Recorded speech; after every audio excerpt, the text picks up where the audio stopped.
देखो ऐसा बाकी हमने की उत्पत्ति हुई ब्रह्मा जी की मोछी से, तो कहल कि मोछी से ब्राह्मण को नहीं होगा, उनकी मोछिया में एगो बार फरक ही गए है खड़ा हो गए, तो ब्रह्मा जी पकड़ के उखड़ल, जब उखड़ल तो उपधिया भइल। आज आदमी के गुण हो कहीं अगर कुछ पा जाए तो लेकर तुरंत तारत रहेला, तो ब्रह्मा जी दू टुका कहले मुछिया के बारवा के, 12 के दर से ब्राह्मण भइल। अब ओकर 2 टुका कहले दुबे भइल, 3 टुका कहले तिवारी भइल, 4 टुका कहले चौबे भइल, 5 टुका कहले पाणे भइल, ओकर मिसले चिटकी में तो मिसिर भइल, ओकर जोड़ले तो जोशी भइल, गिर गेल तो गिरी भइल, जोड़ देले सोच गेले तो सुकुल भइल। तो बेचारा पगला गल सुर के गेरे तो ये तर भई ओकर फिर यही तरह से भइल।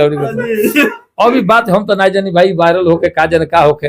अब बहुत लोग लगल धमका, तुमको पता है ब्राह्मण कैसे उत्पन्न हो, तुमको ये है वो है, दुनिया भर के लोग कहीं विंध्याचल से फोन आवे तो कहीं मिर्जापुर से फोन आवे तो कहीं कहीं से, अब लोगों लोग तब फोन करे, हम हाथ जोड़ जोड़ हमारे जान निकले, हम कहीं भाई नहीं अब कहबो क्यों का करे, आखिर में हाथ जोड़ के हम कहीं सरकार खाली हंसे हंसाओ खाली